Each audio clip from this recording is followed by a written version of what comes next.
भारत श्रेष्ठ भारत। नमस्कार, मैं हूं मोहब्बत रज़ा। दूरदर्शन के कार्यक्रम में आपका स्वागत है। आज हम बात कर रहे हैं बिहार के पारंपरिक खेल और उसके विकास के विषय में। दरअसल खेल हमारे जीवन में जितना महत्व रखता है, हम उतना महत्व उसे नहीं दे पाते हैं। कहीं ना कहीं बच्चे हों या पेरेंट्स हों, उनके जहन में ये बात रहती है कि खेल मात्र सिर्फ एंटरटेनमेंट के लिए ही होता है, जबकि ऐसा नहीं है। हमारी ज़िंदगी के लिए जो सबसे ज़्यादा महत्वपूर्ण है वो है हमारा स्वास्थ्य, और खेल हमें शारीरिक और मानसिक दोनों तौर पर स्वस्थ रखता है।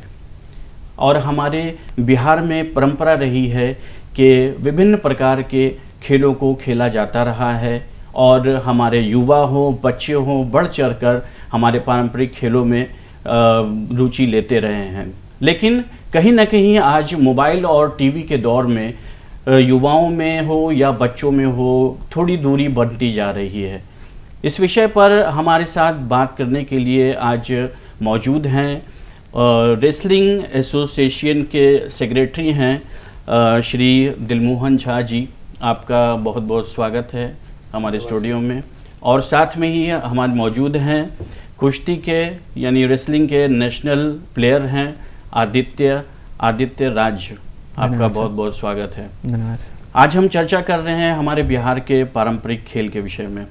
तो सबसे पहले दिलमोहन जी, आपसे मैं जानना चाहूँगा कि वैसे तो बहुत सारे खेल हैं जो बिहार में खेले जाते रहे हैं काफ़ी लंबे समय से, लेकिन आपके हिसाब से वो पारंपरिक खेल कौन कौन से हैं जिसको बहुत ज़्यादा मान्यता प्राप्त है यहाँ बिहार के अंदर में?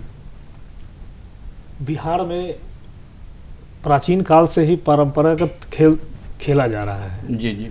जिसमें कुछ खेल ऐसे हैं जो ओलंपिक्स में भी शामिल हैं, जैसे कुश्ती, एशियन गेम में कबड्डी, खो खो। ये 3-4 ऐसे खेल हैं जो मान्यता प्राप्त इसका फेडरेशन है, और ये खेल बिहार में अधिक पॉपुलर और ज़्यादा खेला जाता है। ये खेल बिहार मिट्टी से जुड़ा खेल में शुरू से आगे रहा है। जी। कुश्ती, कबड्डी, खो खो, ये सभी खेल पहले मिट्टी पे ही खेले जाते थे। अब आज के इस आधुनिक एवं वैज्ञानिक युग में इसका रूपांतर थोड़ा चेंज होकर मिट्टी से मैट पर चला गया है। अच्छा। क्योंकि कोई भी इंटरनेशनल लेवल का मैच, नेशनल लेवल का मैच जो पहले मिट्टी पर खेला जाता था, अब वो उसका प्रॉपर एक मैट होता है। रेसलिंग के लिए रेसलिंग मैट, कबड्डी के लिए कबड्डी मैट, तो वो रूप थोड़ा बदल गया है। लेकिन इसको अभी भी हम लोग इसको पारंपरिक खेल के तौर पे आप देख सकते हैं। कई वर्ष पहले रामायण काल में आपने देखा होगा कुश्ती मल्ल युद्ध होता था। महाभारत काल में भीम और जरासंध का मल्ल युद्ध। इससे पता चलता है ये कई वर्षों से ये खेल काफी लंबे समय से ये खेल खेला जाता है, और बिहार में इसका शुरू से इसका ज्यादा रहा है आगे। लेकिन अभी कुछ समय से, कुछ दशकों से आप देख सकते हैं कि बिहार के युवा इस खेल से थोड़ा दूरी बना रहे हैं, थोड़ा कट रहे हैं। इसका या ये कह सकते हैं दूरी बना नहीं रहे हैं, दूरी बन रही है। जी जी, बिल्कुल कह सकते हैं। क्योंकि दरअसल बात है कि आजकल के युवा उस लेवल का मेहनत भी नहीं करना चाहते हैं कि मिट्टी पे अपना पसीना नहीं बहाना चाहते हैं, मेहनत नहीं करना चाहते हैं उस लेवल पे, क्योंकि उसके लिए बहुत मेहनत की जरूरत होती है। आपको पूरा फिटनेस लेवल अब इतना हाई करके रखना पड़ता है, उसका पावर का, स्ट्रेंथ का, फिटनेस का, स्पीड का, सारा चीज़ों पे अलग अलग मेहनत करके उसका मेहनत करना पड़ता है। और आजकल के युवा ये मेहनत करने से थोड़ा दूरी बना रहे हैं, क्योंकि उसको mobile, video game, online game, ये सब में ज़्यादा वो समय दे रहे हैं। तो आजकल के युवा और उनके गार्जियन, पेरेंट्स को भी ये होना चाहिए कि अपने युवाओं को, अपने बच्चों को पारंपरिक खेल के प्रति आकर्षित करें और उसको आगे बढ़ाने में मदद करें। क्योंकि जब युवा और बच्चे जब पारंपरिक खेल में यदि रुचि लेंगे तो शारीरिक विकास के साथ साथ उनका मानसिक विकास, बौद्धिक विकास आपका भावनात्मक विकास, बहुत तरह का विकास जो है खिलाड़ी में वो ऑटोमेटिक बच्चे में जनरेट हो जाएगा।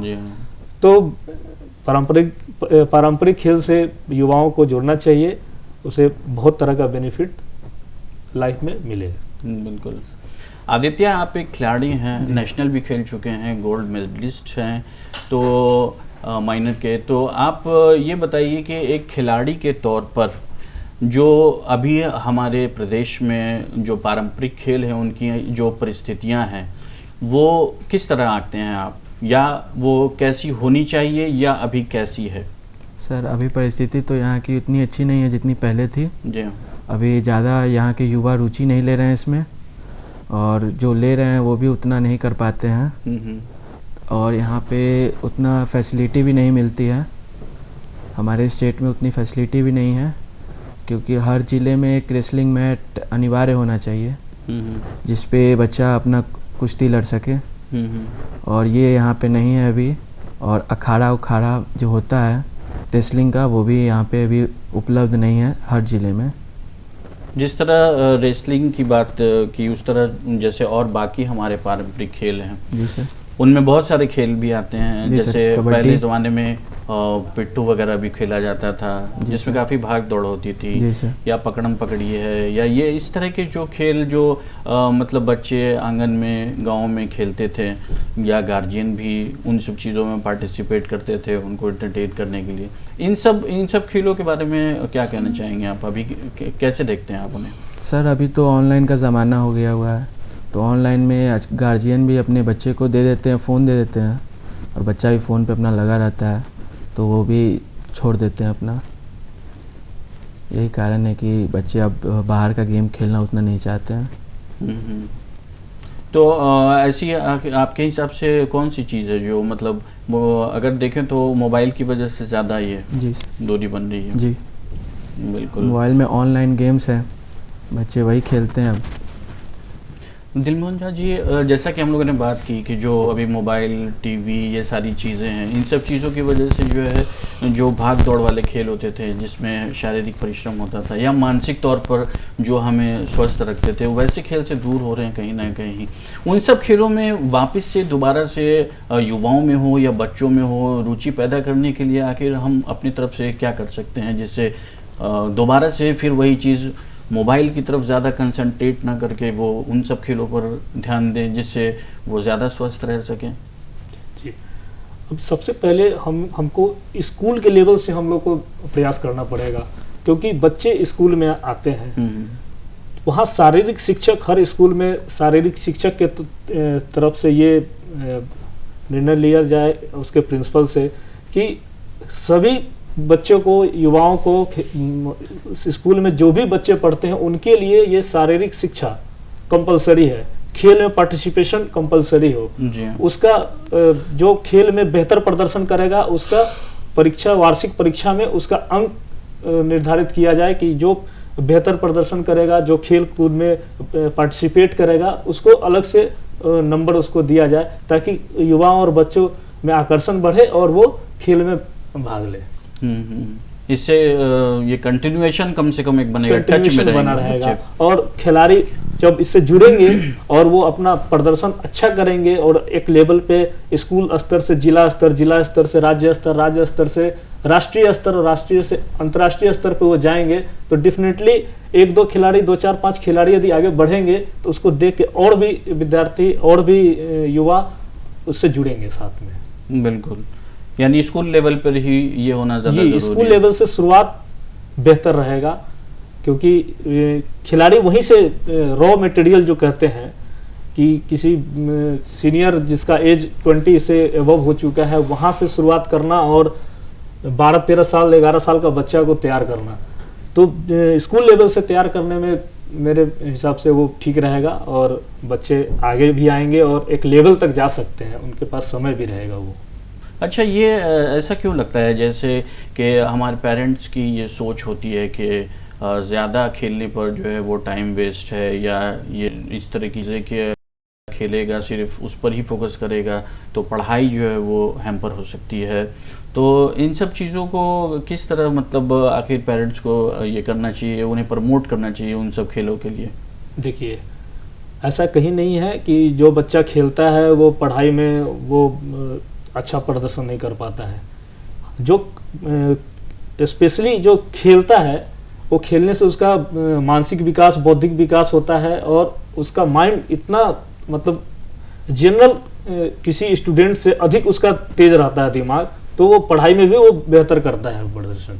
ये सोचना मेरे ख्याल से सही नहीं है कि हाँ अगर बच्चा खेल रहा है तो उसके ऊपर पढ़ाई का ही इतना ज़्यादा दबाव दिया जाए कि वो दूसरी और किसी चीज़ों के बारे में सोचे ही नहीं। अभी भारत सरकार द्वारा जो अभी चल रहा है अभियान, सारे स्कूल में कंपलसरी कर दिया गया है फिजिकल एजुकेशन, पढ़ना है, वो आपका करिकुलम में आप ऐड हो जा रहा है, वो पढ़ाई में वो है। जैसे आप सब्जेक्ट का जब पढ़ाई करते हैं सब्जेक्ट का, वो आपका सिलेबस का हिस्सा है फिजिकल एजुकेशन, वो कंपलसरी है, पार्ट ऑफ सिलेबस कर दिया गया जी। और इससे खेल कूद से नौकरी की इतने ज्यादा अवसर अभी प्रदान हुए हैं, चाहे राज्य स्तर पे हो या केंद्र सरकार के स्तर पे हो, रेलवे में हो, और जितने भी बैंकिंग हो, LIC हो, और भी बहुत सारे हैं, सभी जगह खेल कोटा पे इतनी सारी वैकेंसी आ रही हैं जिससे खिलाड़ी और खेल और खिलाड़ी का भला हो रहा है। बिल्कुल।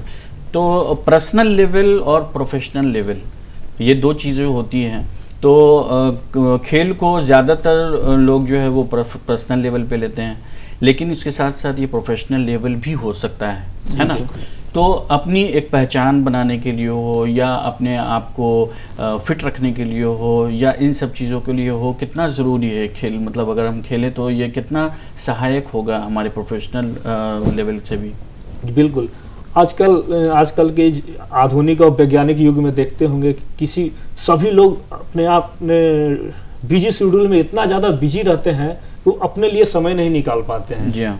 उस स्थिति में अभी आपको कोरोना काल आपको सिखा दिया होगा कि किसी भी व्यक्ति के लिए स्वास्थ्य कितना इम्पोर्टेंस होता है। जो लोग रेगुलर ग्राउंड से कनेक्ट हैं, जो रेगुलर एक्सरसाइज कर रहे हैं, योगा कर रहे हैं, जी हाँ, उन लोग को ज्यादा परेशानी नहीं आई है अभी कोरोना काल में। बिल्कुल। इसलिए अपने लिए इम्यूनिटी सिस्टम को इतना मतलब ज्यादा बूस्ट करके रखे हुए हैं, स्ट्रॉन्ग करके रखे हुए हैं, वो खेल के द्वारा ही आप वो कर सकते हैं। और मुझे ऐसा लगता है कि खिलाड़ियों की इम्यूनिटी सिस्टम ऑलरेडी जो है वो ग्रोथ कर जाती हो। जी जी बिल्कुल। कोई भी खिलाड़ी हो जो खेलते हैं, जो खेल सब हमारे पारंपरिक है, तो वो कहीं ना कहीं इम्यूनिटी सिस्टम भी डेवलप करने में कार्यरत होता है। आदित्य, आप कुश्ती के, रेसलिंग के जो है वो प्लेयर हैं। खेल तो बहुत सारे हैं, लेकिन उसमें कुश्ती की तरफ ही कैसे आपका रुझान हुआ, कैसे इंटरेस्ट पैदा हुआ? सर, जब हम स्कूल में थे तो उस समय हम लोग WWE बहुत देखते थे। हम लोग के स्कूल में सब लड़का देखता था। अच्छा। तो हम लोग भी देखते थे, तो वहीं से शौक था। उसके बाद एक मूवी निकला था सुल्तान, उसमें कुश्ती का ही कॉन्सेप्ट था, तो वही देख के फिर आया मन में कि कुश्ती खेलना है। तो मतलब फिर आपने उसमें भाग लिया? जी। कहाँ पहली बार खेले थे? पहली बार यहाँ नेहरू स्टेडियम में हुआ था, तो दिलमोहन भैया ही करवा रहे थे। तो मेरे स्कूल के टीचर पहले तो हमको नहीं ले जा रहे थे, उस समय मेरा शरीर बहुत पतला दुबला था। तो कहे कि ये गेम जो हट्टा कट्टा रहता है उसका होता है। अच्छा। लेकिन इस गेम में जिस वेट में आप है उसी वेट में आप खेल सकते हैं, और आपका जिससे होगा वो भी उसी वेट का रहेगा। अच्छा। इसमें अलग अलग वेट कैटेगरी बना हुआ है, मतलब लिमिटेशन होता है। अच्छा अच्छा। तो पहली बार हम भैया के पास गए तो यही मेरा गेम हमको खिलवाएं, तो उसमें मेरा मेडल लग गया। उसके बाद एक भैया थे, वो कुश्ती सिखाते थे, तो उन्हीं के पास हम गए, तो उन्हीं से हम ट्रेनिंग लिए। अच्छा। और अभी भी चल रहा है ट्रेनिंग। अच्छा अच्छा। तो कुछ खेल तो और भी बहुत सारे हैं, उनकी तरफ कभी आपका रुझान नहीं हुआ? नहीं, कुश्ती में ज़्यादा नहीं। जी, लेकिन थोड़ा मोड़ा खेलते हैं अपना ऐसे ही। पहला खेल जो आपका हुआ था, जो पहला गेम हुआ था, उसमें आप हारे थे या जीते थे? जीते थे सर। जीते थे? जी सर। अच्छा। तो हार को किस तरह लेते हैं आप खेल में? हार को किस तरह लेते हैं? सर, खेल में तो हार जीत होते रहता है, बस अपना बेस्ट देना रहता है। कुछ ना कुछ तो सीखने मिलता ही है, सामने वाला बिल्कुल। अच्छा होगा तभी आपको वो हराएगा। पॉजिटिव लेना चाहिए। जी सर। जी हाँ जी हाँ। तो आखिर जो हमारे यूथ हैं, आप भी एक यूथ हैं, जी। आपका भी इंटरेस्ट है, आप नेशनल तक खेले हुए हैं, और जो नॉर्मली अगर हम देखें युवाओं में आखिर वो दिलचस्पी क्यों नहीं पैदा हो पाती है खेल के प्रति? क्यों नहीं वो अपने आप को फिट रखने के लिए हो, या जिस पॉइंट ऑफ व्यू से हो, पर्सनल लेवल पे हो या प्रोफेशनल लेवल पे हो, क्यों नहीं रुचि ले पाते हैं? आखिर ऐसी कौन सी वजह होती है आपके हिसाब से एक खिलाड़ी के तौर पर? सर शुरू से ही बच्चे ज़्यादातर पढ़ाई में लगे हुए रहते हैं और उनके गार्जियन भी कहते हैं पढ़ाई करने के लिए, और जो उनको टाइम मिलता है उसमें वो अपना फ़ोन वोन चलाते हैं, इसीलिए वो नहीं गेम उतना इंटरेस्ट लेते हैं गेम में। यही बात है, इसी वजह से दूर हो रहे हैं। जी बिल्कुल।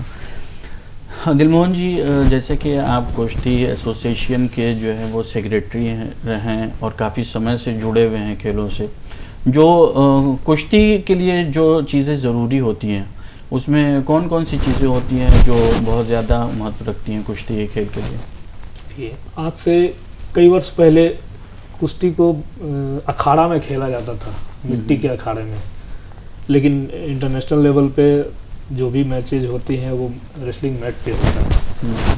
तो एज ए पारंपरिक खेल के तौर पे यदि देखते हैं तो इसका भी एक भारतीय पद्धति का एक अलग खेल जो अखाड़ा में खेला जाता है। अच्छा। और जो प्रोफेशनल कुश्ती हुआ वो मैट पर खेला जाता है। तो खिलाड़ियों उस पर भी प्रैक्टिस करते हैं और इस पर भी प्रैक्टिस करते हैं। खिलाड़ियों को चाहिए कि दोनों का मतलब फील लें, अच्छा, ताकि उसका अलग वो है, इसका ये अलग ही है। इंटरेस्ट दोनों का इंटरेस्ट अलग है, दोनों का दांव पेच अलग है, दोनों का ग्रिप अलग है, दोनों का प्रैक्टिस का शेड्यूल अलग है। अच्छा अच्छा। एक कुश्ती के खिलाड़ी को पावर के साथ साथ स्टेमिना, उसका स्पीड, उसमें एजिलिटी, इम्यूनिटी, फ्लेक्सिबिलिटी, और ये सारे चीज़ों पे काम करना पड़ता है, तब जाके वो बेहतर पहलवान बन सकता है। बिल्कुल। तो जैसे आमतौर पे हम देखते हैं कि पहले के ज़माने में जो है वो ऐसे ही मिट्टी पर जो है वो कुश्ती हुआ करती थी, तो अब जो है वो अगर मान लिया जाए नेशनल लेवल पे हो या स्टेट लेवल पे हो जो गेम होते हैं, तो उसमें जो चीज़ें ज़रूरी होती हैं उसमें कौन कौन सी चीज़ें ज़्यादा ज़रूरी होनी होती है जिसके न रहने पर जो है वो गेम नहीं हो पाता है?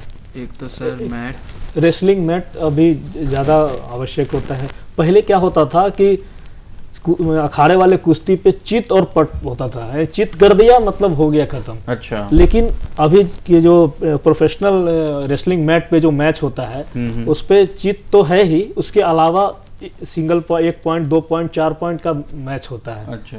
हर दाव पर अलग अलग पॉइंट उसका ग्रेडिंग होता है जो रेफरी द्वारा दिया जाता है। अच्छा अच्छा। एक खिलाड़ी यदि लगातार 10 पॉइंट ले लिया और अपोजिशन एक भी पॉइंट नहीं लिया तो ऐसे ही वो विनर घोषित हो गया, उसको चित करने की जरूरत नहीं है।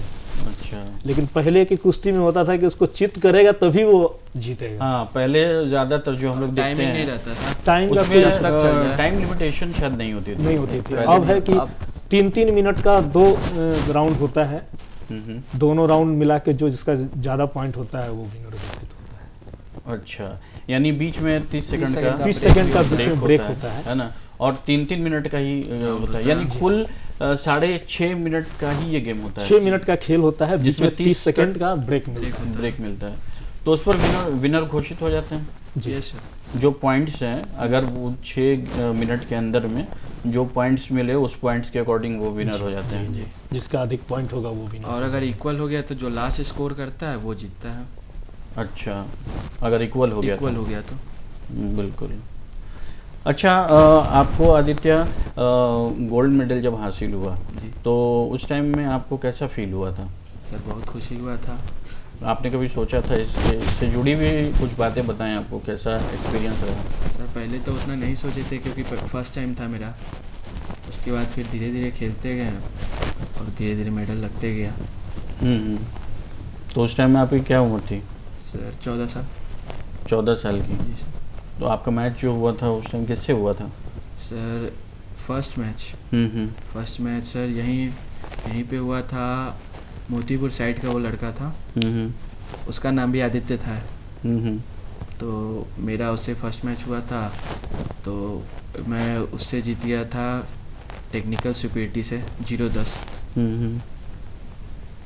उससे जीत हो गए थे आपकी? जी।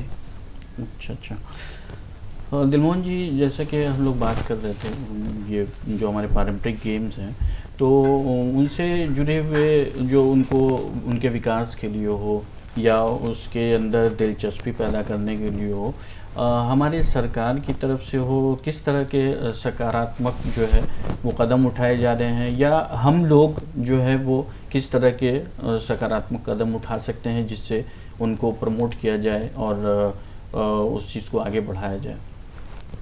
देखिए, ट्रेडिशनल गेम जो हमारा पारंपरिक खेल है, इसको लेकर भारत सरकार का एक मुहिम चल रहा है कि अपने भारत में, अपने बिहार में पारंपरिक खेल को आगे कैसे ले जाएं, इसको लेकर केंद्र सरकार इसका मुहिम चला रहा है।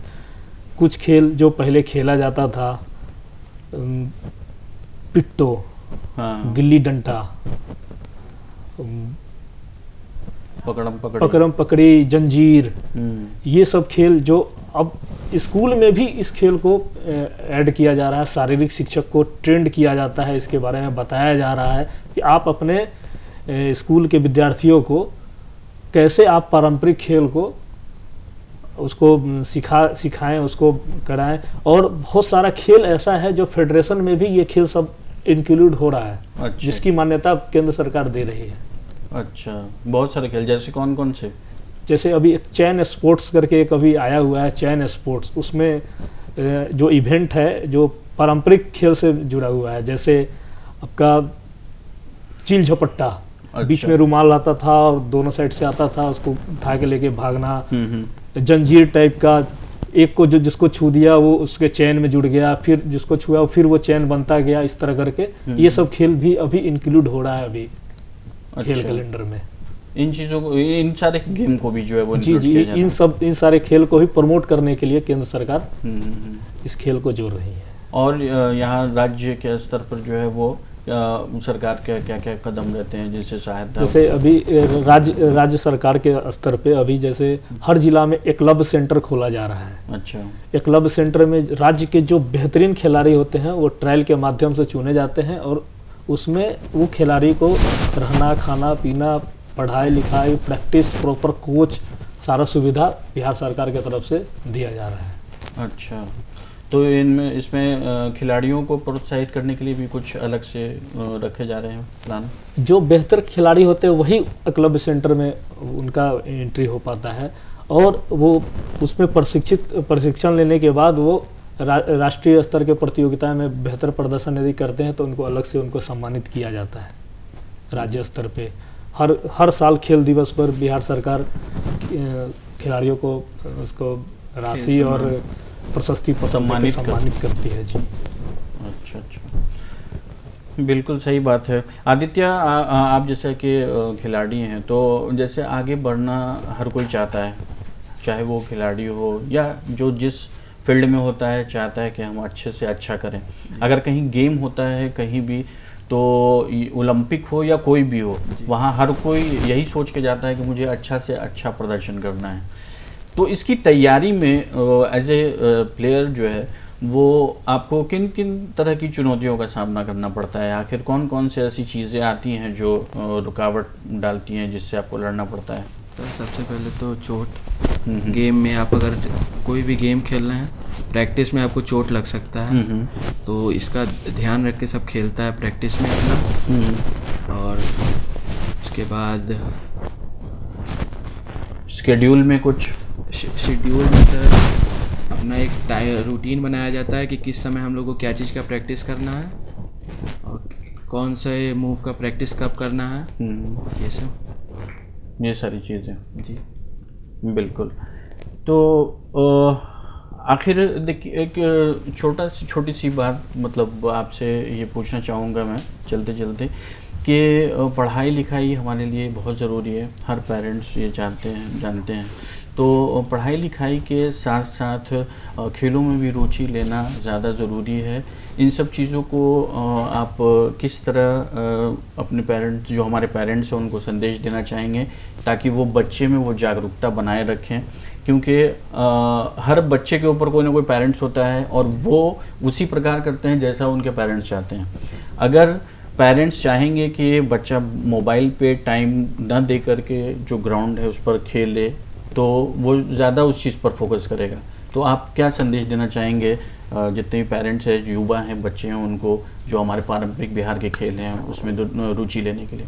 देखिए, आजकल के जो गार्जियन हैं वो सभी चाहते हैं कि सचिन तेंदुलकर बन जाए, साइना नेहवाल बन जाए, वो सभी चाहते हैं, लेकिन ये नहीं चाहते हैं कि सचिन तेंदुलकर के माता पिता हम बने, साइना नेहवाल के माता पिता हम बने। जी हाँ। वो मेंटलिटी लाना होगा कि हमारे बच्चे खेल, पढ़ाई के साथ साथ खेल में भी आगे बढ़े। उसके लिए अपने बच्चों को आगे बढ़ाना होगा, प्रोत्साहित करना होगा, क्योंकि बच्चे खेलेंगे कूदेंगे, फिजिकली फिट रहेंगे तो बाकी सारा काम, अपने जीवन शैली का जितना भी काम होता है वो आसानी से, अच्छे से और उत्कृष्ट तरीके से कर पाएंगे। बिल्कुल बिल्कुल जी सर, बिल्कुल। बहुत आपका भी झा जी हमारे स्टूडियो में आए हैं और आदित्य, आप लोग हमारे कार्यक्रम में हैं, इसके लिए और बहुत बहुत धन्यवाद। जी धन्यवाद। तो इस तरह आज हम लोगों ने बिहार और उसके पारंपरिक खेलों के विषय पर चर्चा की। कहीं ना कहीं ये खेल हमारे लिए बहुत ज़्यादा हमारे जीवन के लिए ज़रूरी हैं